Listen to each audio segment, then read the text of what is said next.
Ir al médico debería ser tan fácil como pedir una pizza. Nosotros ayudamos principalmente a hospitales y prácticas. Vamos a los hospitales y les ayudamos a automatizar tanto la parte del front como la parte del back. Cuando tienes que hacer 10.000 llamadas, conseguir un porcentaje alto es lo que es complicado y donde la orquestación empieza a generar valor. Tenía muchas ganas de aprender de negocio y juntando esto me hizo hacer una decisión un poco difícil, que es volver atrás. Tenía ofertas muy buenas como director y bajé a Junior Product Manager para Iñaki. Y yo me siento muy orgulloso de lo que hemos hecho, pero nos tenemos que mantener que al final lo que importa son los clientes que tienes, el revenue que generas y la empresa que creas, más que el levantar. Y esto es, bueno, tengo muy core para nosotros. Bienvenidos un día más al podcast de Nova, el podcast donde contamos las historias detrás del mejor talento. Mi nombre es Ramón Rodríguez, soy CEO y cofundador de la compañía y hoy tengo el placer de tener conmigo a Josep Mingot. Josep es cofundador de Prosper AI, una compañía nativa de inteligencia artificial que construye agentes que permiten automatizar tareas dentro del mundo de la salud. Llamadas, mensajería... Bueno, vamos a aprender un montón de inteligencia artificial, de agentes. Así que para todos aquellos que os interese este mundo, que queráis entender cómo se crean las compañías que serán, ¿no?, pues los unicornios del mañana, que os interese pues conocer cómo se vive Y Combinator, o que simplemente no tengáis curiosidad de cómo se automatiza y se mejora el mundo de la salud fundamentalmente en Estados Unidos, pues tenemos por delante un podcast apasionante. Así que, Josep, muchísimas gracias por venirte hasta el podcast de Nova y a Madrid y bienvenido. Muchas gracias, Ramón. Mucho gusto de estar aquí. Pues si quieres, para arrancar y dar contexto a la audiencia antes de hablar de IA y de Prosper, cuéntanos brevemente tu historia en un par de minutos. Venga, perfecto. Pues yo soy Josep Mingot, 36 años, soy de Lleida originalmente y a los 18 me fui a Barcelona a estudiar matemáticas y telecomunicaciones con el programa del CEFIS. Allí estuve y después me fui a hacer el proyecto final de carrera y Research Assistant a MIT, donde estuve durante un año en Boston. Aprendí muchísimo allí. Volví a Barcelona y cofundé mi primera empresa, se llama ArcBee, una consultora, con un amigo de la carrera que era ex McKinsey, Ferran Mazaira, y la hicimos crecer la consultora. Estuve yo allí 3 años, estábamos trabajando mayoritariamente con telcos, seguros, banca en España. Y al cabo de los 3 años me gustaba bastante lo que estábamos haciendo, pero tenía una inquietud muy grande entre volver a Estados Unidos y montar algo de producto. Era mi pasión. Y me uní en ese momento a Iñaki Berenguer, fundador español muy conocido, y en el avión de CoverWallet, donde me uní en la parte de producto. Estuve 2 años allí, hasta la venta. Y después de la venta estuvimos 3 años más por un tema de visado y tal, que también puedo contar un poquito más, hasta que decidí fundar Prosper con Xavier de Gracia, donde ya llevamos algo más de 2 años y básicamente en Prosper automatizamos llamadas de voz para el sector salud en Estados Unidos. Y entonces el caso de uso, ¿no?, para que aquel que no conozca mucho el sector de la salud, es: yo tengo un problema médico y qué tipo de llamadas tengo que hacer y a quién, ¿no? Y dónde entra Prosper dentro de ese flujo del paciente que tiene un problema de salud en Estados Unidos. Para explicarlo un poquito, hay como 4 billones de llamadas que se hacen cada año en Estados Unidos en el sector salud. 4 billones son 4.000 millones. 4.000 millones, exacto. 4 billones americanos. ¿No? Y básicamente nosotros ayudamos principalmente a hospitales y prácticas con llamadas que hacen los pacientes a los hospitales o que los hospitales hacen a los pacientes. Estas son llamadas front-facing, front office, pero también, sobre todo, llamadas operacionales que pasan en el back office. Hay muchísima llamada operacional que hace el hospital aseguradora, ¿vale? Entonces nosotros vamos a los hospitales y les ayudamos a automatizar tanto la parte del front como la parte del back. Y digamos que la razón por la cual, ¿no?, estas llamadas es mejor hacerlas con inteligencia artificial es porque no hay un valor añadido grande. Es decir, esto podría haberse resuelto con un mail o son llamadas complejas donde hay negociaciones. ¿Qué tipo de llamada es? Exacto. Bueno, te voy a explicar un poquito más, pero básicamente son llamadas administrativas. O sea, no son llamadas clínicas, no nos metemos aún de momento en el tema clínico. Son llamadas administrativas de gestión. Tengo una cita. Exacto. La recuerdo el típico que de paciente, la típica de paciente es temas de citas, temas de billing, todo el tema de pagos por parte de paciente. Y por parte de cuando el hospital llama a la aseguradora, es sobre todo gestión de esas claims que tiene el hospital con la aseguradora que no ha conseguido cobrar o que tiene que pedir información sobre un paciente si está o no está cubierto.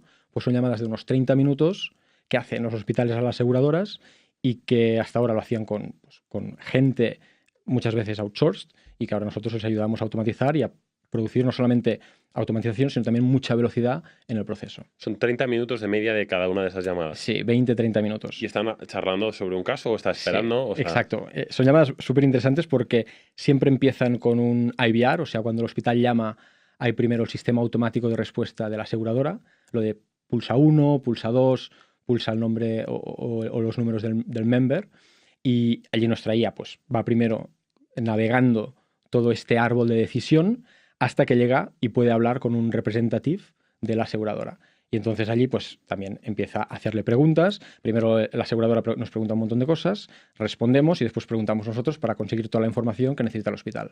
Son llamadas muy complejas, bastante difíciles. Imagínate una IA hablando 30 minutos entre un sistema de respuesta automática y un agente real, y que se tiene que extraer mucha información, y hemos construido pues los agentes y la plataforma para poder hacerlo. Digamos que dentro de vuestro stack tecnológico entiendo que vosotros no construís los LLMs, ¿no? Los conectáis a ChatGPT, ¿no? O sea, OpenAI, ¿no? Los que sean. Y el valor está en orquestar muy bien esa llamada y todos los, ¿no? Esa complejidad del caso de uso, que es una llamada particular. Exacto. Nosotros, como otras compañías de IA, no hacemos directamente el Foundational Model, el LLM. No tenemos solo uno, porque en cada provider que nosotros utilizamos necesitamos tener como fallbacks por si caen, porque tenemos que asegurar un porcentaje de uptime. Y nuestro secret sauce está en organizar y orquestar todos los LLMs, y no solamente LLMs, porque cuando hacemos una llamada de voz, lo que pasa es que primero llega la voz y la traducimos a texto se lo damos al LLM, produce la respuesta, y después con el texto que produce el LLM lo volvemos a traducir a voz. ¿Vale? Este es un poco el stack que hay ahora, va a cambiar seguramente en el futuro, pero por ahora hacemos esta orquestación y después, sobre todo, asegurar que la llamada vaya bien. Porque es que en esto de la voz y en IA en general es bastante curioso, porque es muy sencillo hacer una demo Happy Path, pero después cuando tienes que hacer 1000, 10.000 llamadas y ver el volumen y el porcentaje que van correctamente, conseguir un porcentaje alto es lo que es complicado, y donde la orquestación empieza a generar valor. Y vuestro producto ahora mismo, ¿no? Por darnos una cifra en ese sentido, ¿qué porcentaje de llamadas realmente la IA las hace bien? ¿No? Hace todo lo que tenía que haber hecho versus, ¿no? Hay errores, porque lo de las alucinaciones, ¿no? Todavía es uno de los principales problemas de la IA, ¿no? Exacto. Bueno, el tema de alucinaciones debe ser el KPI principal que tienen los equipos como OpenAI, y cada vez es bajando, muchísimo, ¿no?, más reducido. ChatGPT 5 en ese sentido ha bajado. Exacto, va bajando muchísimo. Nosotros, independientemente de lo que hagan ellos, tenemos mecanismos también para ir detectando si hay alguna desviación o algún tipo de estas cosas.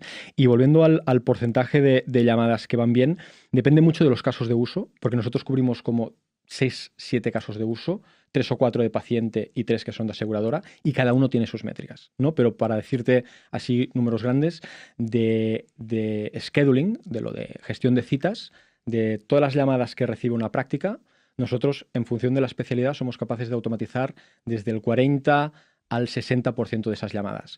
Hay un 40 o 60% que no somos capaces y que entonces aún delegamos al call center que tenían hasta entonces, pero somos capaces de automatizar un volumen muy elevado end-to-end. Y en ese ahorro entre el 40 y el 60% de las llamadas, ¿no? Que ya no tienen que ir a un humano, sí, entiendo que tus clientes ya se están ahorrando eso en sus call centers. O sea, ya realmente ¿no? ha habido una reducción neta de las llamadas que gestionan humanos para tus clientes. Exacto. Una reducción neta, y a veces que se traduce en simplemente más tiempo de servicio, porque muchos de estos call centers lo que pasa es que iban con staffing muy corto, y esto se traducía en que tenían tiempos de espera altísimos, ¿vale? Entonces, muchas veces en el sector salud lo que pasa, que es bastante común, es que muchas de las empresas a las que vamos están en constante necesidad de hiring, y tienen como un shortage muy alto de gente con la que poder trabajar. Y el reto ahí es que no consiguen contratar gente para el call center, o que simplemente no tienen dinero y no se quieren gastar más dinero y prefieren que el paciente espere. Bueno, sí, tienen un poco las dos.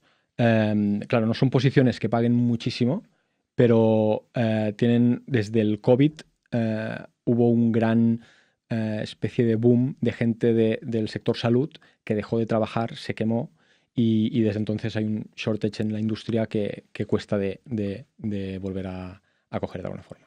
Nova es la red social profesional que conecta al mejor talento. La clave que diferencia a Nova de LinkedIn y otras redes sociales que puedas conocer es la calidad de nuestros miembros, que tienen que superar un proceso de selección para entrar.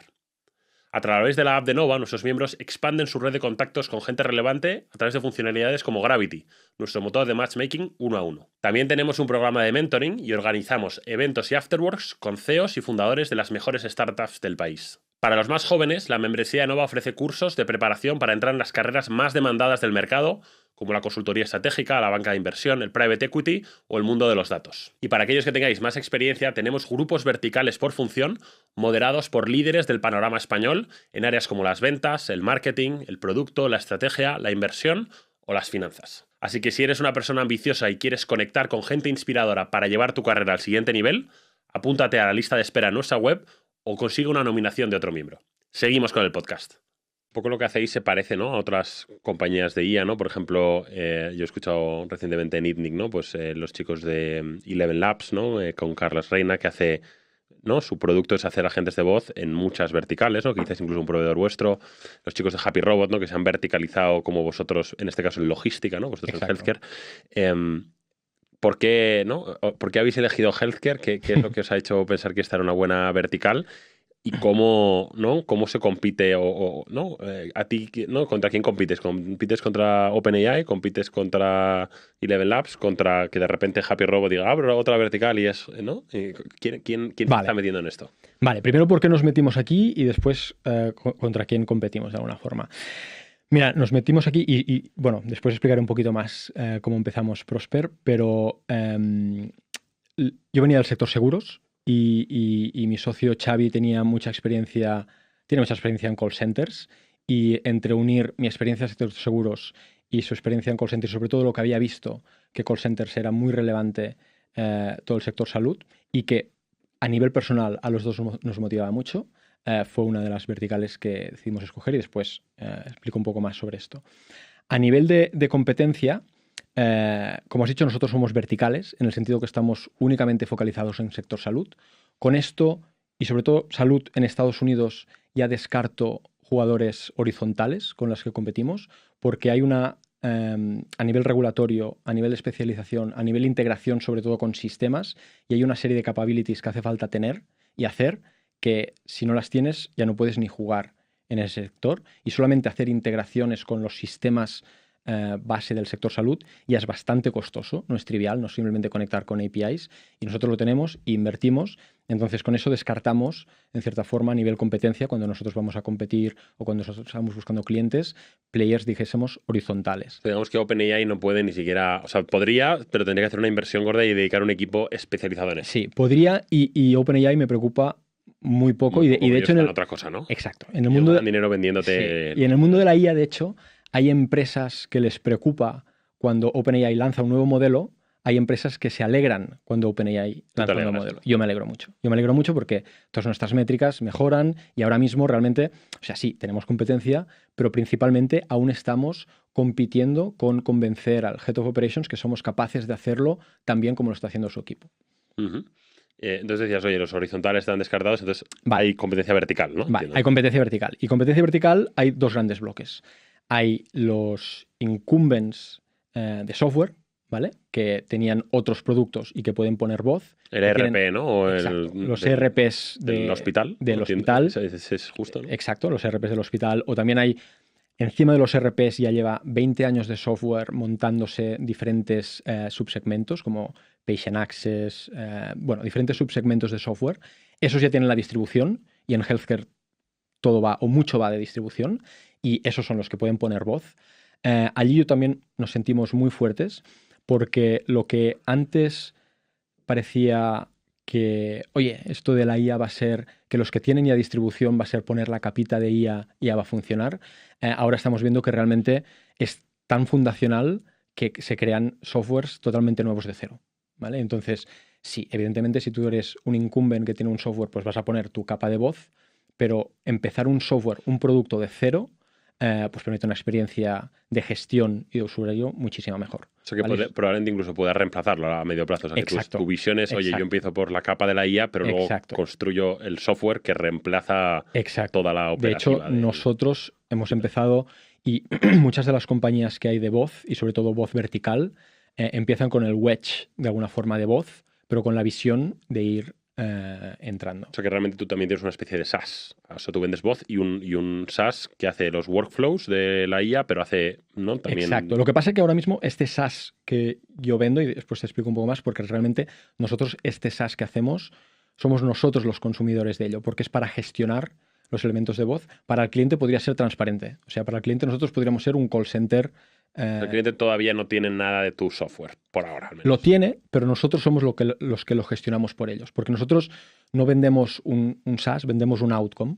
¿Vale? Y a nivel de vendes pricing. el servicio realmente, exacto, ¿no? El servicio de tal, lo que pasa es que lo haces con IA en lugar de con exacto. persona. Entonces, con eso puede ser totalmente transparente. Lo que pasa es que, bueno, tenemos la plataforma donde ellos entran, evalúan, pueden hacer QA, etcétera. ¿Vale? Volviendo al tema de la competencia, teníamos, te digo, los incumbents de software que ponen una capa de voz, que estos son unos, pero nos sentimos muy fuertes con el tema de velocidad. Y después lo realmente importante son otras startups con la misma visión que tenemos nosotros, que van a gas como también vamos nosotros. Y en la misma vertical de healthcare. En la misma vertical de healthcare, sí, exacto. Y entiendo siempre con foco Estados Unidos, porque ahí es donde, ¿no? Es mucho más problemático que en España, ¿no? Yo no recuerdo la métrica, pero creo que el gasto porcentual del PIB de Estados Unidos en healthcare es 18%. Una barbaridad. Sí, iba a decir el 20%, el 18%, que es significativamente más alto que España, que no me lo sé, pero que será el 12% o, sí. o algo. Allí, bueno, hay muchísima literatura en el por qué no solamente es más caro por ser Estados Unidos, sino proporcionalmente más caro. Hay un tema, fundacionalmente, yo creo que es un tema de incentivos desalineados entre los diferentes players, entre la persona que es la que paga el seguro, los providers, que esto hace que, bueno, que haya primero de todo incentivos desalineados y después que se requiera mucha coordinación entre todos los players para poder conseguir darte a ti un servicio bueno. Y esta coordinación necesaria entre tantos players, muchas veces desalineada, crea una capa, una subindustria, de hecho que se llama RCM, Revenue Cycle Management, que gasta al año unos 450 billion y que solo va de gestionar correctamente el pago de servicios por parte de las aseguradoras a los hospitales. ¿Vale? Y bueno, hay una tensión constante entre, claro, yo soy un paciente, ¿no? Que recibo el servicio, pero yo no soy el pagador, ¿no? El pagador es mi aseguradora, claro. Y tú me provees el servicio, pero yo no te pagaré, te pagará mi aseguradora. Exacto. Y entonces tú hospital te tienes que pegar para ver si me tienes que hacer, ¿no? Si lo mío que yo te pido está cubierto y, ¿no? En qué términos y condiciones te lo va a pagar la aseguradora, que va a hacer todo lo posible por no pagártelo, ¿no? Exacto. Y hay un conflicto de interés bastante alto. Nosotros conocemos de España mucho el conflicto de interés de las aseguradoras no quieren pagar, pero también un conflicto de interés de que los hospitales médicos cobran por fee. Entonces, claro, hay un incentivo por su parte también hacerte más pruebas de las que necesitas. Eso en España, en la privada, ya se empieza a ver, ¿no? Que ese tipo de cosas, yo que tengo mucha familia de médicos, sí que sé, ¿no? Mi mujer me dice, oye, pues le han pedido un TAC y claramente no hacía falta un TAC, pero por ser la privada lo piden para, ¿no? Pues, claro, cobrar la fee, ¿no? Y entonces le sumas el liability también, que quieren cubrirse por todo, y eso hace un mix que, claro, que los costes suben muchísimo más que lo que es... O sea, que la clave realmente del modelo español es que el pagador y el proveedor de servicio es la misma. Exacto. O sea, que claro, realmente una cadena es muy de hospitales proviera los seguros, ahí es donde se resolucionaría, ¿no? Ese modelo de incentivo, ¿no? Que es lo que hace la sanidad pública, por así decirlo, ¿no? Sí, y hay algunos sitios en Estados Unidos, algunas aseguradoras que tienen el bloque aseguradora y también el hospital. Y eso funciona muy bien y muy limpio, claro, porque es el mismo pagador y no hay este conflicto de interés. Pero la gran mayoría continúan estando separados. Y claro, yo cuando lo comparo con España, ostras, qué bien que un médico pueda solamente ver a un paciente y hacer lo que necesite con su juicio sin tener que preocuparse, ¿no? Pensando en el bien del paciente y también en la eficiencia del sistema, ¿no? Que sí. Ahí ayer, ¿no? Por el dato curioso, comía con una persona que ha vivido muchos años en Estados Unidos y me decía que había vuelto cada vez que había nacido cada uno de sus 3 hijos para que nacieran en España por las malas experiencias que había vivido de gente que, oye, pues tenía a su hijo en Estados Unidos y algo salía mal y de repente, ¿no? Te metes en una vorágine administrativa y un potencial riesgo financiero, ¿no? Claro. Porque no son claros los límites y estos incentivos no están alineados. Es que claro, es que además no tienes claridad, no tienes nada de claridad de, como dices muy bien, de los límites. O sea, tú vas allí, sabes que lo básico estará cubierto, pero después, si hay excepciones, si hay un long tail, no sabes cómo esto va a afectar. Y además, creo que nadie es consciente de lo caro que es tener una persona en un hospital, ¿no? No solo en Estados Unidos, sino en España es muy caro. Tener una noche de hospital es carísima. La pagamos todos, pero hasta que tú no ves lo que cuesta, ¿no? Exacto. Se cuestan miles de dólares cada noche. Sí, ¿no? Sí. No es un hotel que te cuesta 100 o 200, ¿no? Sí, Son sí, miles sí, de sí. dólares la noche y eso es difícil de apreciar como paciente, ¿no? Ujú. Esa carestía. Entonces, vamos, si quieres, un poco a hablar de la historia Vale. de Prosper, ¿no? De cómo llegáis hasta aquí y también cómo de grandes sois. Entonces, vosotros fundáis en el año 2023, si no me equivoco, y pasáis por Y Combinator, ¿no? Sí. Oye, ¿por qué vais a Y Combinator y qué, ¿no? ¿Y qué te llevas de allá? Vale. A ver, un poco historia de Prosper, porque nosotros empezamos 2023, lo que pasa que hicimos algunos pivots hasta llegar a la idea final con la que estamos, ¿vale? Entonces, nosotros empezamos 2023 con Xavi, los dos básicamente con la idea clara de que queríamos estar haciendo, obviamente con temas de AI y focalizado a temas de operaciones, customer service, customer support y sobre todo en temas operacionales complejos. Estas eran un poco las ideas que nos movían. ¿Dentro del healthcare o no necesariamente? No necesariamente. O sea, empezamos muy genéricos. Y de hecho, nosotros empezamos y entramos en Y Combinator con una idea muy diferente de lo que estamos haciendo ahora. ¿Cuál era? Era asistentes también de AI, pero para el sector seguros comerciales, ¿vale? Que era de hecho como continuación natural un poco de lo de Cover Wallet. Entramos allí con un prototipo y con clientes, de hecho, ya con LOIs firmadas. Los dos. Sí, los dos. ¿Que cómo os repartíais? ¿Tú construías producto y...? Mira, como nos lo repartimos, estamos los dos de Coceos y como nos lo repartimos es muy limpio. Él lleva toda la parte de go-to-market, sales y marketing, y yo llevo la parte de producto, tecnología y todo de client solutions, que son los AIPMs, que son los que se encargan de ir con cliente y básicamente proveer la solución. Y en ese momento en el MVP, entonces lo hiciste tú.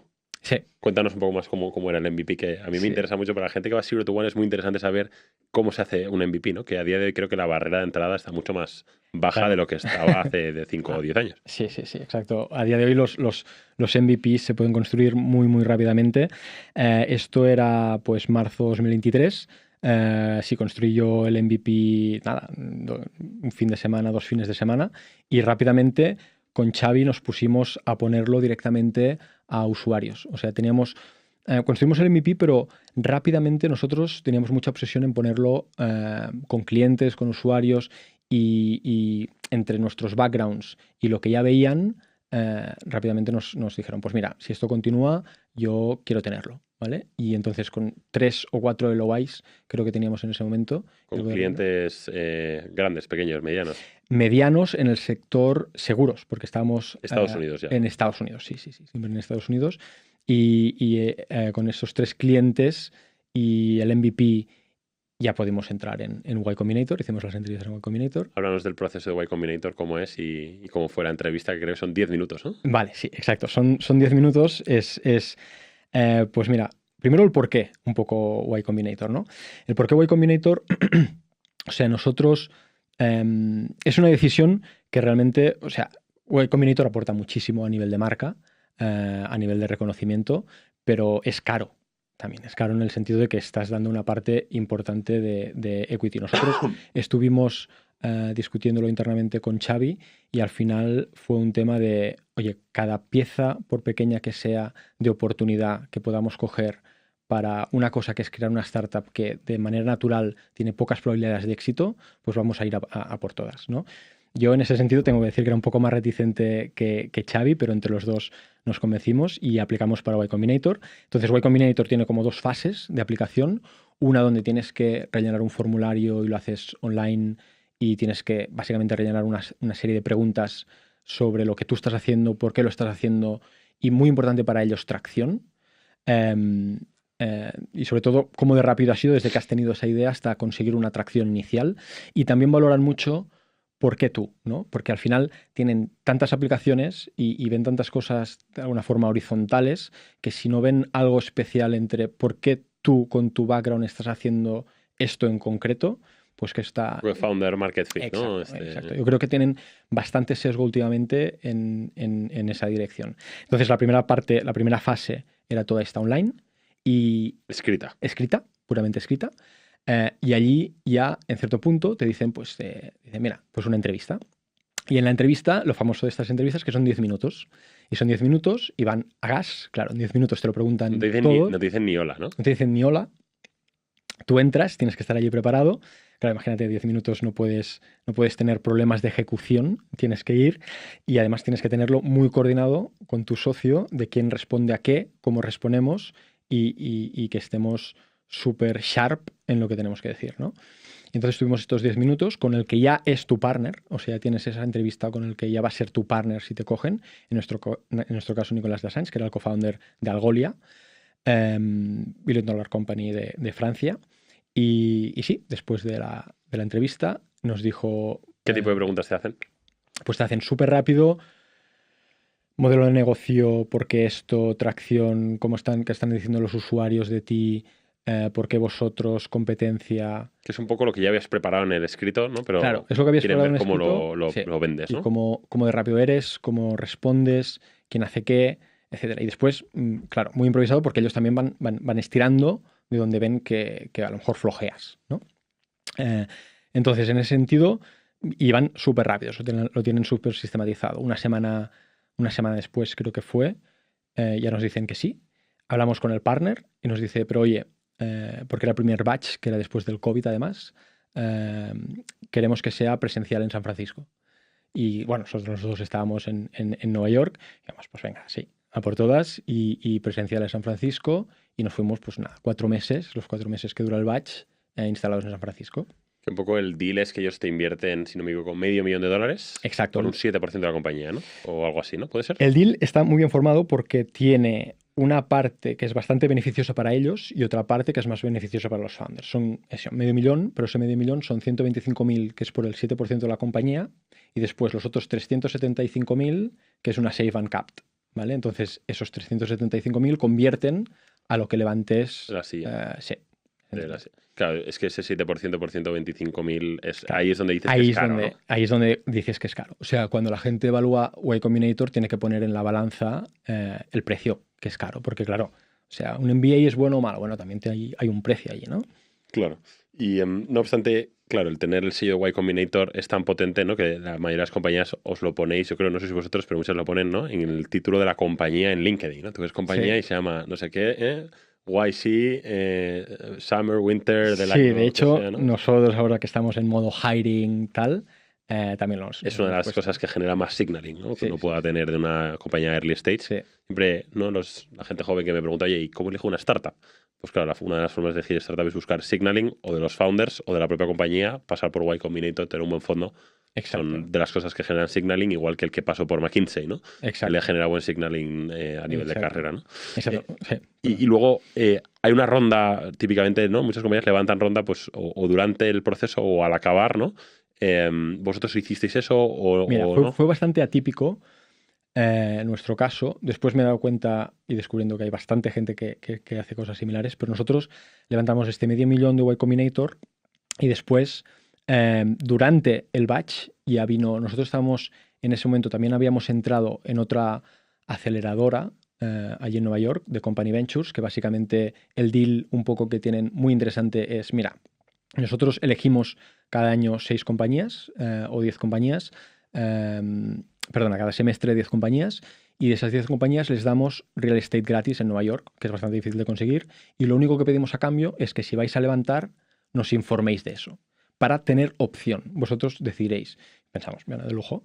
Y entonces cuando nosotros les dijimos que habíamos entrado en Y Combinator, pues básicamente ellos, además, claro, lo que tienen una ventaja competitiva y es que ven realmente lo que los founders están trabajando, porque los tienen ahí directamente en la oficina. Entonces, claro, Vosotros currabais bastante. Claro, nosotros, Xavi y yo, que somos mucho de oficina, estamos minimísimo 12 horas al día en la oficina, les abríamos la oficina y les cerramos la oficina, de alguna forma, pues dijeron, mira, entre que han entrado en Y Combinator y que curra mucha esa gente, pues nos metieron un ticket bastante grande en ese momento. Y ¿Cuánto? de $1 millón. Bien. O sea que ya tenías 1,5 millones ya para arrancar. 1,5 millones para los arrancar. dos Exacto. con un producto muy pequeñito y 4 LOIs. Exacto. Y después algunos angels también de Clara Ventures y tal, muy agradecidos. Y entonces levantamos durante la ronda, durante Y Combinator. Y lo que pasó en Y Combinator, por eso, es que lo que veníamos haciendo nos desencantamos con ello. Fue una combinación de no ver tanta atracción de mercado como lo que veíamos. Lo que hace Y Combinator muy bien, y de hecho creo que es el valor principal, muy interesante, es que durante el batch lo único que te hace muchas charlas, etcétera, pero una de las partes más importantes es que cada 2 semanas tú te reúnes con 10 emprendedores, otros 10, ¿vale? Y tenéis que decir qué habéis hecho y qué vais a hacer y cómo vais progresando, ¿vale? Y esto crea, sin los partners tener que decir nada, claro, imagínate, una accountability y una necesidad de por qué estos van tan más rápido que yo, ¿sabes? ¿Qué estoy haciendo yo mal?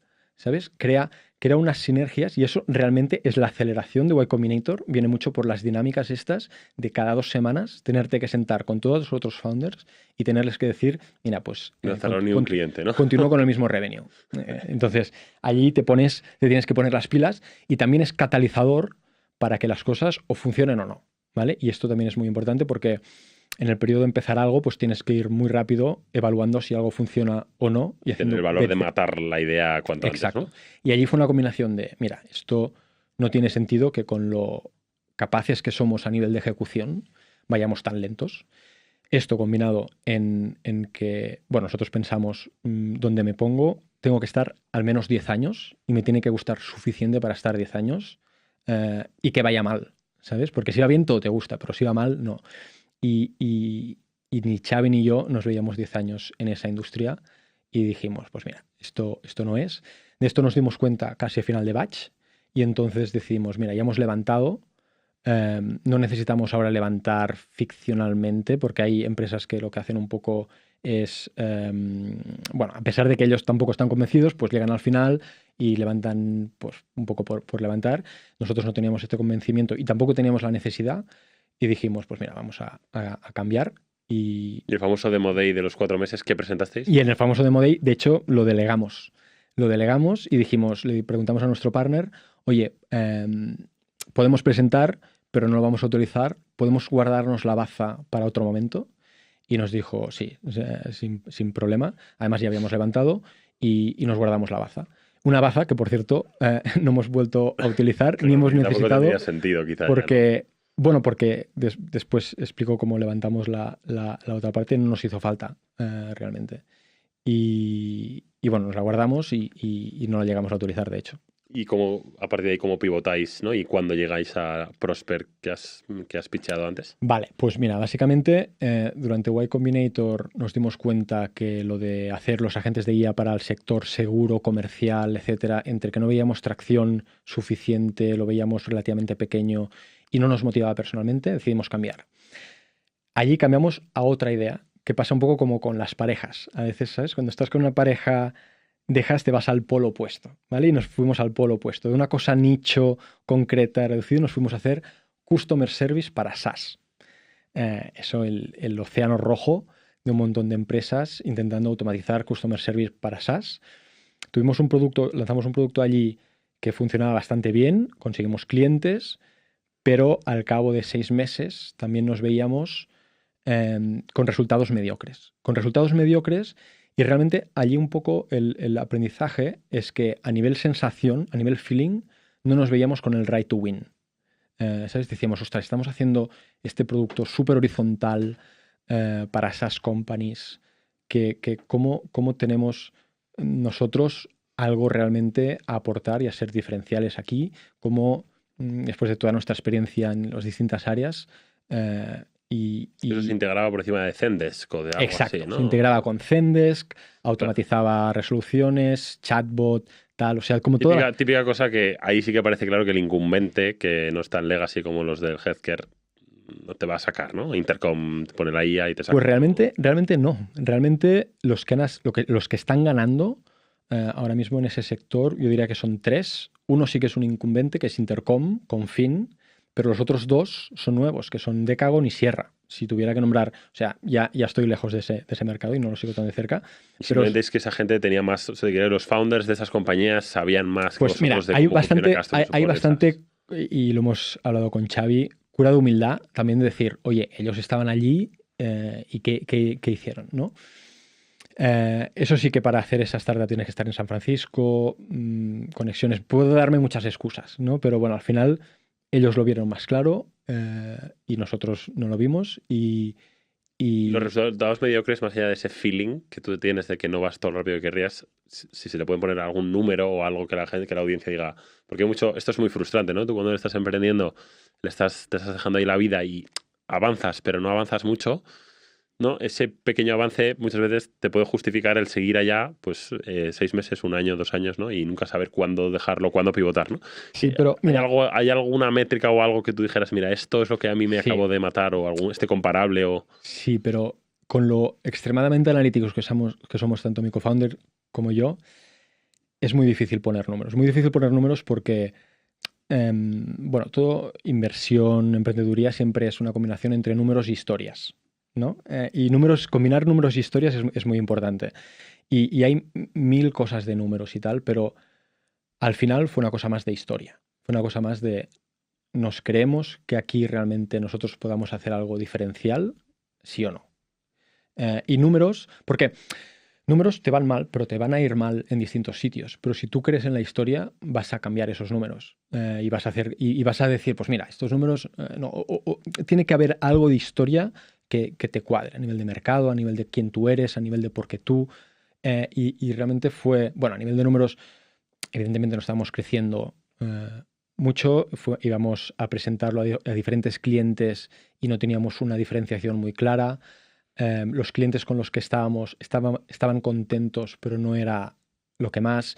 No veíamos una cosa concreta, un problema específico en el que hacernos súper fuertes y aparte había infinita competencia.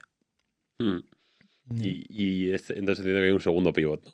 Exacto. Y este fue el último. Hicimos la primera parte que fue seguros comerciales, después todo esto de la automatización para Customer Services de SaaS y a partir de allí es cuando volvimos a la pizarra de alguna forma y tirando sobre todo, Xavi tenía mucha experiencia con call centers porque había estado en Handy, que fue adquirida por Angie, donde estaba llevando pues, cerca de 1000 agentes de call center con distintas BPOs y sabía que el sector healthcare era uno de los grandes que consumían esto. A los dos nos motivaba mucho el sector healthcare por un tema de tamaño y por un tema también de decir, jolín, es que si gasto los siguientes 10 años o invierto los siguientes 10 años de mi vida aquí, estoy, ¿sabes? El impacto positivo es el impacto positivo es factible. Y aparte en ese momento también nuestra plataforma tenía parte de conversacional, pero no mucho, pero veíamos que también en todo el tema de voz era muy limpio. Y allí también vimos con el tema de voz que era muy limpio, muy claro y no era una cosa asistencial, no era un tema así que mucho IA que es asistencial y cuando tú haces una IA que es asistencial tienes que empezar a intentar convencer de un ROI de manera un poco, no diré ficticia, pero, ¿sabes? Cuesta un poco más de convencer. Mientras que cuando tienes algo tan claro lo que es que puedes ir en una conversación, explicar y decir, mira, tú estás haciendo tantas llamadas, te las automatizo, este es el precio y ves un muy business rápido. case de una ROI muy claro, rápido. ¿no? Veíamos eso como, ostras, esto es una oportunidad. Veíamos los chicos de Happy Robot, los de Blant, otra gente de nuestro batch y metiendo todo esto en un mejunje. Bueno, acabamos tirando por esto y tuvimos un momento bastante clave en una conferencia, ¿vale? Y aquí hay un aprendizaje que para nosotros fue bastante importante. Las conferencias, sobre todo si estás en sector un poco vertical, súper importantes. Y yendo a esta conferencia fuimos con un VP súper sencillo, pero que ya con altavoces le íbamos diciendo a la gente, mira lo que hemos hecho, mira lo que hemos hecho. Y salimos a la conferencia con muchos leads. Y dijimos, mira, pues esto es. Y a partir de allí ya no miramos atrás. ¿Qué fecha es? Pues esto fue verano del 24. O sea, hace un añito. Hace un año, exacto. Realmente estamos con el Prosper de ahora desde hace... ¿Y cómo era de grande el equipo que hizo este segundo pivot? ¿Erais todavía los dos? ¿Ya teníais algún Hasta ese ingeniero? momento habíamos sido muy poquitos. Éramos yo, Xavi y Arnau. que Arnau es un chico que desde el primer momento o desde muy temprano nos ha ido acompañando con todas las subidas, bajadas. Los aprendizajes tienen que haber sido muy grandes para él, pero nos ha acompañado desde siempre. Y teníamos otra persona de tecnología que ya no está con nosotros, pero era externo de alguna forma al equipo. ¿Y ahora sois 9, si no me equivoco? Ahora somos 9 más 6 personas externas que nos ayudan, en total unos 15. Pero sí, 9 core. Entonces cuéntanos un poco, esta es la siguiente ronda desde aquel 1,5 millones que levantaste hace 2 años. ¿Ha habido rondas entre medias o esta que acabáis de anunciar esta misma semana es la...? Exacto. Esto que hemos anunciado es de alguna forma la combinación de tanto el 1,5 millones con la última ronda que fue realmente hace unos meses y fue con Emergence Capital, donde de manera un poco indirecta vieron lo que estábamos haciendo y en una cena, de hecho, que Xavi fue y que conoció a uno de los partners del fondo, le gustó mucho lo que estábamos haciendo y el enfoque que teníamos y directamente nos dijo, oye, me interesa mucho lo que estáis haciendo, sé que no estáis buscando, pero aquí está una oferta. Y la seguimos discutiendo y sí. Eso no llegasteis a tener que ir a buscar capital, os llegó. No llegamos a tener que ir a buscar nunca capital y eso realmente ha sido, bueno, hasta ahora bastante ventajoso. Y sí, y desde entonces, realmente desde el verano pasado, que es cuando ya vimos claro lo de Voz, lo vimos muy claro relativamente rápido, Voz en Healthcare, ya empezamos ahí sí a aumentar un poco el equipo para acelerar producto, porque ya lo veíamos... ¿Cómo de grandes sois en facturación a día de hoy? ¿Cuántos clientes tenéis o cuánto facturáis? Vale, no decimos públicamente ni facturación, pero estamos haciendo miles de llamadas al día ya. Tenemos cerca de 20 clientes. Son grandes, son cadenas hospitalarias, hospitales grandes, ¿no? Vale, nuestros clientes es una combinación de hospitales y prácticas y también lo que son medical billing companies, que son esas compañías que ayudan a los hospitales a externalizar parte de todo este proceso operacional que hacen con las aseguradoras. Y básicamente, pues es una combinación de estos y sobre todo en la parte de medical billing companies es donde hemos conseguido clientes muy grandes, enterprises, porque los hospitales tienen muchas prioridades, pero las medical billing companies sí que una de sus prioridades principales es empezar a poner IA a todos los procesos que están haciendo, porque es su core. Y allí ha sido también un wedge bastante importante para nosotros ir a través de ellos para conseguir... mejorando los márgenes, ¿no? Exacto. Y estamos hablando, aunque no sea el número exacto, de cientos de miles de dólares de ARR, de millones de dólares de ARR. Vale, no aún millones de dólares de ARR, pero deberíamos estar para Series A, Q1, Q2 del año que viene con la velocidad a la que... Series A es típicamente por encima del millón, ¿no? Eso es sí, por encima del millón seguro, sí. Se está subiendo, ¿no? La barrera sí, 2 millones, está ya más cerca de 2 millones, 3, sí. Uh-huh. ¿Y cómo cobras tú, no? Decías antes que vale. tú, la forma de cobrar al cliente, le estás dando un servicio, realmente un outcome.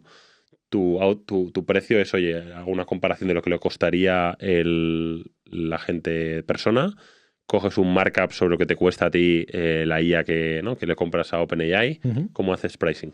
Vale, esto también es súper interesante cómo está cambiando en las compañías de AI versus las compañías de software tradicional y cada uno decide un poco cómo ir haciendo y hay mucha ahora literatura y diferente experimentación. Nosotros cobramos por outcome.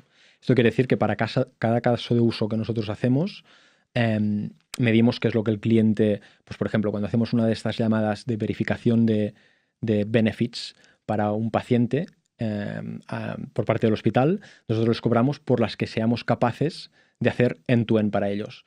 En citas, por ejemplo, nosotros solo cobramos por las llamadas que somos capaces de gestionar totalmente por parte del cliente. Y lo que haces ahí es que dices, oye, a ti te costaba esto hacerla y ahora te hago una reducción ¿no? del coste y me quedo yo una parte, ¿no? Exacto. El mercado, vamos a ver, el pricing lo estamos haciendo justamente así, lo está relativamente estandarizado, pero sí, o sea, a ti te cuesta tanto hacerlo ahora, esto es lo que te puede costar conmigo. Y esas reducciones que son del 50% o del más. Pues mira, depende mucho de si estamos ayudando a una compañía que ya tuviera gente externalizada en sitios como la India, donde allí las reducciones son del 30-40%, o si su gente estaba en Estados Unidos. Si su gente en Estados Unidos es abismal lo que somos capaces de reducirles. Claro, al que ya lo tiene la India, la reducción es más pequeña, pero también le das calidad, le das un acento Exacto, americano, ¿no? Que gusta exacto, en Estados Unidos, ¿no? Hay veces que no En es la tan fácil India hablar con una persona de la lo que India. proporcionamos es,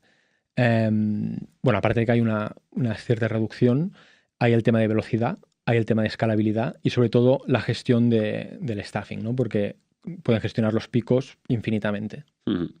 Muy bueno. Pues vamos un poco al futuro, ¿no? Ya si quieres, para cerrar esta primera parte, vamos a contar tu historia, que no la hemos contado todavía. Un poco cómo os imagináis el futuro de Prosper, ¿no? De aquí, oye, decías que vais a estar 10 años, ¿no? ¿Tú esto dónde crees que acaba y qué ambición tenéis, ¿no? ¿Qué es lo que queréis construir? Vale. Mira, hay una manera de explicarlo. Hay una parte que es sencilla, que es estos 4.000 millones de llamadas que hay cada año. Yo sé seguro que el 80% en 10 años van a estar automatizadas y nosotros queremos formar parte de ello. Esta es la manera sencilla de explicar un poco la visión. 4.000 millones de llamadas a, vamos a decir, $30 la llamada, ¿no? O sea, ahora mismo el mercado son 120 billion, ¿no? Pues coger algo de eso. Claro, exacto. Esta es la manera sencilla. A nivel paciente y experiencia, realmente los distintos agentes que estamos poniendo en los hospitales, coordinando tanto la parte de hablar con paciente como la parte de, por detrás, hablar con aseguradora, la visión un poco es, ir al médico debería ser tan fácil como pedir una pizza. Y ahora hay órdenes de magnitud de diferencia, en Estados Unidos sobre todo, de lo que cuesta. Primero porque no llegas ni a saber el precio que te va a costar, tienes que coordinar entre el médico y la aseguradora, y nosotros, si hacemos muy bien nuestro trabajo, vamos a conseguir que, bueno, ir al médico o atender sea tan fácil como pedir una pizza y en el camino hacerlo más barato. Que yo ahí, mi opinión es que a la gente tampoco le apetece ni llamar, ¿no? O sea, que probablemente, ¿no? Tu interfaz última con el cliente quizá no es esa, ¿no? Quizá es texto otra cosa, ¿no? Una app sencilla de gestionarlo y tú ya te encargas de hacer las llamadas que haga falta y, ¿no? O sea, quiero decir que Bueno, esa última interfaz no tengo claro que sea mira, siempre voz, ¿no? Mira, sobre la interfaz, yo tengo como strong opinions del futuro, a lo mejor muy sesgado por donde estoy, pero yo creo que los humanos, la manera natural de comunicarnos es con voz, que venimos asociando voz a un canal lento, a un canal malo, porque realmente es interacción con servicios, que realmente hay un call center que puede no atender, y por eso nos hemos acostumbrado mucho al self-service, pero realmente como usuario, cuando yo voy a un servicio como un hospital, que voy de vez en cuando, no es una cosa súper recurrente, que me pongan una UI nueva, que tengo que entender qué es, que ya vengo con algunas preguntas, que no puedo, o sea, para mí ideal, si fuera eficiente y funcionase bien, sería poder decir mis preguntas y poder pedir lo que quiero y que pasase lo que yo quiero. O sea, en algunos casos sí, en otros no, ¿no? Por ejemplo, en el scheduling es muy cómodo yo ver opciones y decir, mira, me apetece más esta de las opciones que tú me das. Hay un poco combinación. Ahí yo creo que la interfaz visual es útil, pero compro que tengo una duda médica o una duda de billing, oye, ¿cuánto cuesta eso? Ahí probablemente la voz es lo más eficiente. Y en voz también hay mucho de combinación, con lo que tú has dicho precisamente, de una interfaz que te sea fácil de simplificar, por ejemplo, cosas como scheduling, con poder directamente preguntar, etcétera. Pero sí. Bueno, pues desde aquí os seguiremos. Vamos a contar brevemente tu historia. Muy bien. Has pasado muy por encima, ¿no? Oye, ¿qué hiciste el CEFIS? Esto es un programa de élite, ¿no? Para el que no lo conozca, en Barcelona, de la UPC. Sí. Cuéntanos en qué consiste y cómo llegaste ahí, ¿no? Pues mira, el CEFIS, como bien dices, es un programa de excelencia que hay en Barcelona, en la Politécnica de Barcelona, que básicamente ayuda a estudiantes muy motivados, diría yo, a poder hacer, y muy corrientes, a poder hacer 2 titulaciones al mismo tiempo. Ahora creo que es más común, hace unos años era un poco menos común, y básicamente te ayuda en la gestión y coordinación de poder hacer 2 carreras a la vez, y también, dependiendo de tus notas y el performance que vayas teniendo, en becas, tanto de alojamiento como becas de las carreras mismas. Uh-huh. ¿Y tú en qué momento decides que quieres hacer teleco y matemáticas? O sea, ¿esto de dónde viene? Vale. Yo no sé por qué, o sea, mi padre es empresario agricultor en Lleida y mi madre es abogada, pero nunca ha ejercido, súper lejos los dos de tecnología, pero yo no entiendo muy bien por qué, desde que tengo uso de razón, tengo una obsesión con los ordenadores. O sea, no sé qué me pasó de pequeño y además a esta obsesión que me vino desde hace muchos años, se suma que mis padres le tenían mucha desconfianza a los ordenadores. Entonces, todos mis amigos tienen ordenadores y yo no tenía acceso. Y me acuerdo de ir a casa de mis amigos solo para poder estar con ordenadores.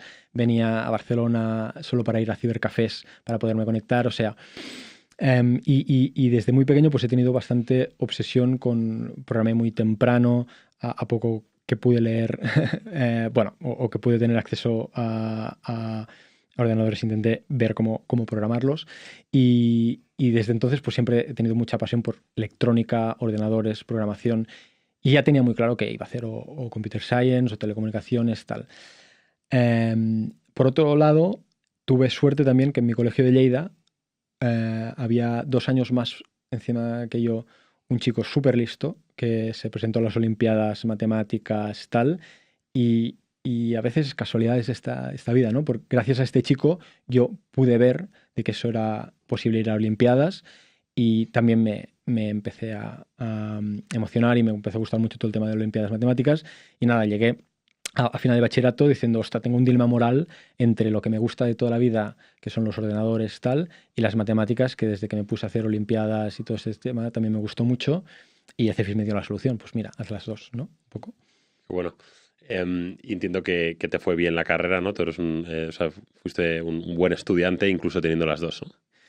Sí, la verdad es que me fue bastante bien y yo creo que lo atribuyo a que tengo como infinita curiosidad y cada asignatura que hacía realmente me producía como mucha curiosidad todo lo que se estudiaba allí y eso ligado a que tengo como unos parámetros de excelencia muy altos, pues era siempre, venga, a ver cómo... ¿Cómo lo saco, no? Sí, Y al acabar la carrera dices que montaste la consultora. esa. Entiendo que tendrías infinitas posibilidades, ¿no? O sea, una persona que se gradúa del CFIS, pues en BCG, ¿no? Y McKinsey se fichan muchos de ellos, otros se van a bancos de inversión, se van a quants, se van ¿no? a tecnológicas.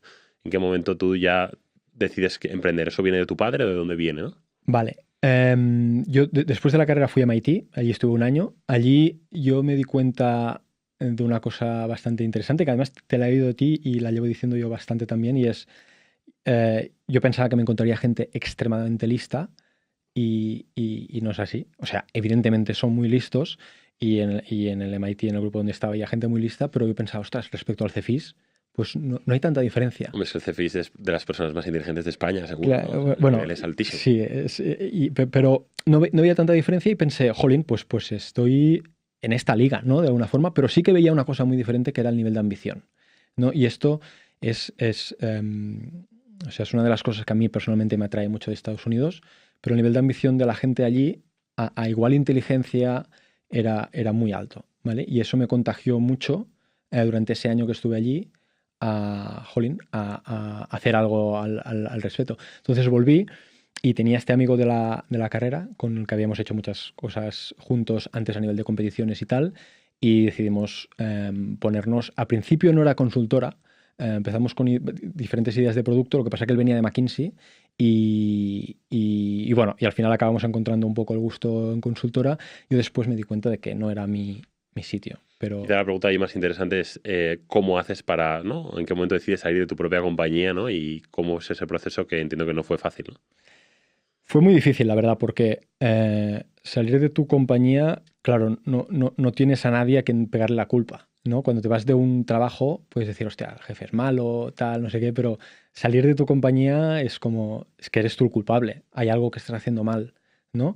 Al principio me decía mucho esto, después al final realmente vi jolín, que mi camino era diferente que el que ha seguido mi socio, que la consultora aún continúa y va bien y estoy súper contento, orgulloso y muy feliz por él. Pero fue un poco el darse cuenta de que yo tenía un camino diferente. Y en mi caso yo quería crear una compañía de producto. Por esa ambición que tenías de hacer algo muy grande, ¿no? Porque entiendo Sí. que pensar que vas a construir una compañía, una consultora muy grande, te va a llevar toda la vida y no es fácil, ¿no? Bueno, en España yo había visto Kernel Analytics, había visto Neometrics, los había visto muy de cerca porque yo había trabajado, de hecho, como intern en Neometrics, Bueno. que era la anterior a Kernel. O sea, hay Que la vendieron a posibilidades. BCG, pero bueno. Pero el tamaño que eso que Claro, adquirió nunca está ni cerca de lo que tú estás intentando, ¿no? es diferente y hay también el tema de leverage y el tema de que a mí me gusta infinito el producto. Me gusta la parte tecnológica, me gusta la parte experiencial y quería destinar, o sea, mi vida a hacer algo grande. Mi great work tiene que ser en esa dirección. ¿Y en qué momento decides que es Cover Wallet y Iñaki? ¿No? Porque también de nuevo ahí tu perfil sería muy demandado, ¿no? Había muy poca gente que se dedicara bien al mundo de los datos en 2017, creo que te vas, ¿no? A Cover Wallet. Está naciendo. Yo recuerdo que justo ahí yo volvía de Colombia, yo había visto que ¿no? existía el Machine Learning y que podías identificar gatos, ¿no? Con visión artificial, pero en España era, bueno, por ejemplo, creo que era justo más o menos el momento donde BCG compra kernel, o sea, estamos arrancando, ¿no? No hay LLMs, no hay nada ni parecido. Tú podías haber hecho un montón de cosas, en un perfil ya muy demandado. ¿En qué momento es Cover Wallet vuelta a Estados Unidos?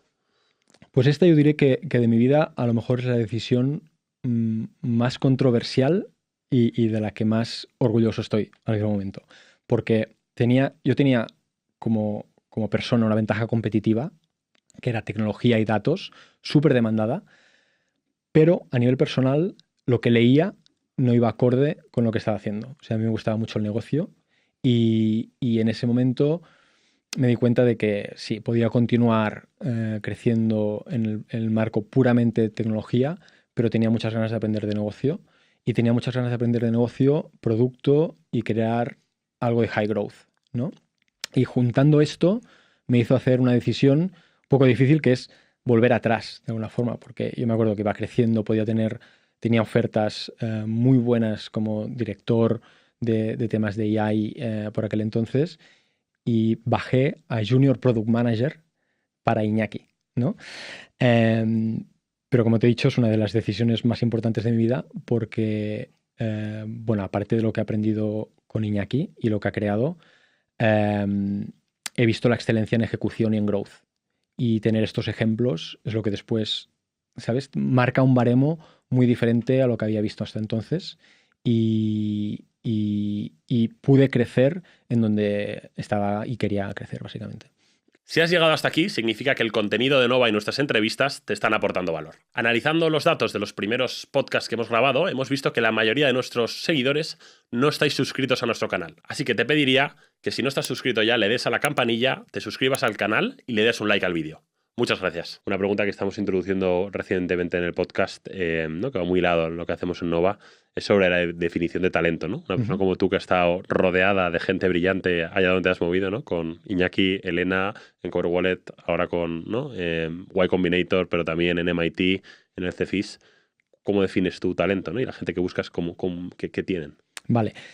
Yo y esto es algo que precisamente también he aprendido de Iñaki, una de las cosas principales que busco cuando miro un perfil y cuando hablo con gente es cues of excellence, que es cosas que tú hayas hecho, y me da igual que sean empresas a las que hayas ido o proyectos personales que hayas hecho, que me puedas demostrar que has ido más allá de la media de una manera sustancial. O sea, que hayas buscado ser excelente en lo que has estado haciendo. Y a veces me lo pones directamente en el perfil, a veces tengo yo de preguntar y entenderlo, pero quiero saber que no te has conformado de manera natural con el status quo y que has querido ir más allá.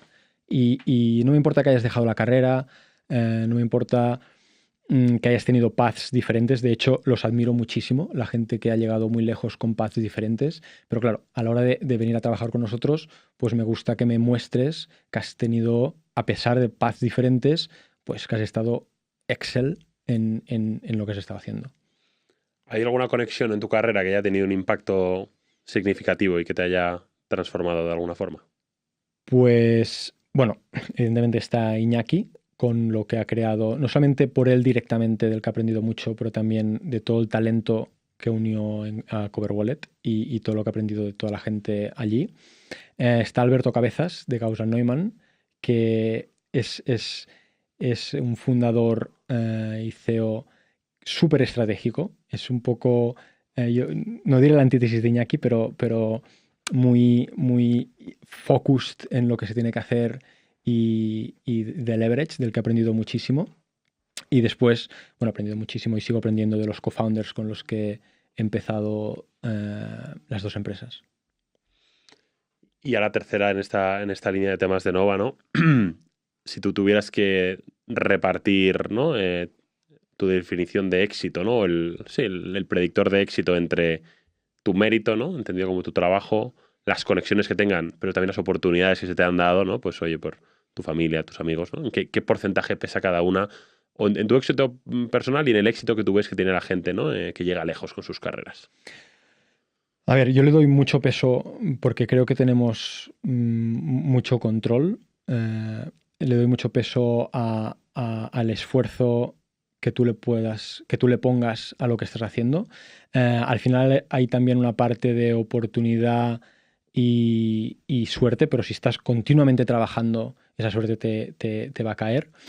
A nivel de conexiones, esto es algo que he ido aprendiendo porque empecé desde un sitio donde, bueno, tampoco tenía acceso a muy grandes conexiones, pero he ido aprendiendo el valor de ellas y compounding con ellas, y después creo que he tenido bastante suerte con el setup inicial, con mi familia. O sea, los valores que me han inculcado mis padres, pues es una cosa que me viene dada y le atribuiría un peso muy importante a todo lo que he acabado haciendo. Pero dirías que en cualquier caso es lo que finalmente te diferencia es ese trabajo duro y ese esfuerzo, ¿no? Yo creo Porque que hay más gente que tuvo quizás esas oportunidades que tú has tenido, sí, y no se las ha currado tanto. el esfuerzo y también a lo mejor no conformarme con donde estaba, ¿no? Y si una cosa, y si en algún path en el que estaba no era donde yo quería, no me veía o no quería crecer, tener el coraje, si quieres, un poco de tirar para atrás para volver a tirar para adelante en lugar de, bueno, seguir marginal improving. Sí, que ese coraje y esa ambición también son habilidades en sí mismas, ¿no? Sí. El tener mucho coraje y mucha ambición ¿no? Te ayuda a llegar más lejos, como te ayuda a ser muy trabajador, Sí. ¿no? Que bueno, pues ya si te parece vamos a las preguntas finales. Esta te pido que no las justifiques mucho y terminamos. La primera es: ¿qué libro de desarrollo profesional, negocios, tecnología más recomiendas o más regalas? Vale. Good Strategy, Bad Strategy. Me gusta muchísimo. Y después las biografías de Walter Isaacson, las de Elon Musk, Steve Jobs, porque, y todas en general las que haces, porque dicen las cosas buenas de esos emprendedores, pero también todas las cosas malas, o una visión un poco imparcial de ellas, y sí, creo que está muy bien. ¿Qué compra de 100 euros o menos ha tenido un impacto más positivo en tu vida recientemente? La suscripción de Runa para correr. Yo corro maratones y es una aplicación que cuesta 100 pavos y súper práctica, te dice lo que tienes que hacer, ejecutas y no me dejo de líos. ¿Cuál ha sido una de las mejores inversiones que has hecho? Puede ser en dinero, pero también tiempo o energía. Mi pareja, mi mujer, Eli, que bueno, no es fácil soportar a gente que le guste tanto su trabajo, y evidentemente el partner con el que compartes vida pues es súper importante. ¿Puedes compartir algún hábito inusual o alguna cosa absurda que te guste hacer? Bueno, no sé si es usual, pero yo no puedo no empezar la semana el domingo. O sea, necesito el domingo tenerlo para mí, para planificar y trabajar en la semana, porque si no me siento como desnudo a la hora de empezar la semana, y lo llevo haciendo como los últimos, no sé, 7, 8 años. ¿El domingo entero o la tarde del domingo? No el domingo entero, a partir de después de comer. Después de comer, ¿no? Sí. Esto es bastante... Cada vez escucho más esto que da paz, ¿no? Para el lunes. Sí, Un poco da de paz. calma. En los últimos 5 años, ¿qué nueva creencia, comportamiento o hábito ha mejorado más tu vida? Pues el valor de las conexiones, realmente, porque yo siempre he sido muy scrappy y intentar, y pensando que todo lo podía hacer por mí mismo, y bueno, a base de aprender lo que me funciona y lo que no me funciona, valor de las conexiones, sí. Intentar llegar solo a las cosas, ¿no? Uh-huh. ¿Qué malas recomendaciones escuchas habitualmente dentro del mundo emprendedor o dentro del mundo IA, si quieres? Vale, del mundo emprendedor no diría que sea una recomendación dada, pero hay como una necesidad o voluntad de muchas veces levantar y marcar tus métricas como lo que has conseguido levantar. Nosotros evidentemente nos sentimos, y yo me siento muy orgulloso de lo que hemos hecho, pero nos tenemos que mantener que al final lo que importa son los clientes que tienes, el revenue que generas y la empresa que creas, más que el levantar. Y esto es, bueno, sí, tengo muy core para nosotros. ¿Cómo te gustaría ser recordado? Pues como una persona que ha conseguido crear empresas successfully, porque al final es como mi craft y quiero hacerlo muy bien allí, pero también con empatía, porque creo que hay mucho de ruthless en el mundo de emprendeduría a veces, en el mundo de empresa, que está muy bien y es un valor, bueno, a veces potencialmente necesario, pero yo creo que la empatía es muy importante y la aplico y quiero demostrar que se puede llegar lejos con ello. Siendo buena gente, ¿no? También, Sí. ¿no? Y a la última, ¿qué persona que conozcas y admires nos animarías a invitar al podcast de Nova? Pues yo diría Marc Asens de Happy Scribe, cofundador, compañía bootstrapped súper buena, o Gerard García de Dili, ex-founder de, bueno, que venía de Cover Wallet también.